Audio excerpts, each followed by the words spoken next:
মানের উপর ভিত্তি করে বিভিন্ন প্রকারের কোণ। যদি কোনো কোণের মান 0 ডিগ্রি হয় তাহলে সেই কোণটাকে আমরা বলবো শূন্য কোণ। এখানে আমরা দেখতে পাচ্ছি এম এন যে রশ্মি, আমরা ধরছি এম এন রশ্মি, তার উপরে আরেকটা রশ্মি রয়েছে, এই রশ্মি দুটো একই সাথে লেগে আছে, এখানে কোনো কোণ সৃষ্টি হয়নি, তাহলে সেই কোণটাকে আমরা বলছি শূন্য কোণ। সূক্ষ্ম কোণ, যদি কোনো কোণের মান 0 ডিগ্রির থেকে বড় এবং 90 ডিগ্রির থেকে ছোট হয় তাহলে সেই কোণটাকে আমরা বলবো সূক্ষ্ম কোণ। এখানে ডিইএফ একটি সূক্ষ্ম কোণ। যদি কোনো কোণের মান 90 ডিগ্রির সমান হয়, অর্থাৎ একটা কোণ যদি এক্স্যাক্টলি 90 ডিগ্রি হয় তাহলে সেই কোণটাকে বলবো সমকোণ। এখানে কোণ এবিসি হচ্ছে এক সমকোণ। স্থূলকোণ, যদি কোনো কোণের মান 90 ডিগ্রি থেকে বড় হয় এবং 180 ডিগ্রি থেকে ছোট হয় তাহলে সেই কোণটাকে বলবো স্থূলকোণ। এখানে জিএইচআই, এই কোণটি হচ্ছে একটি স্থূলকোণ।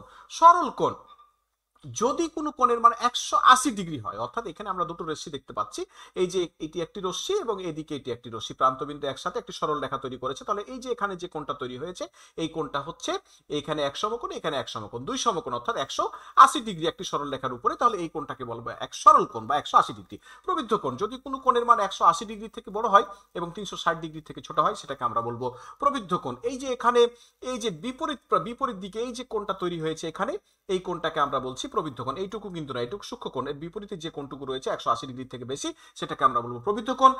একইভাবে যদি কোনো কোণের মান 360 ডিগ্রির সমান হয়, অর্থাৎ একটি পূর্ণচক্র কমপ্লিট করে, তাহলে এই কোণটাকে আমরা বলবো পূর্ণ কোণ।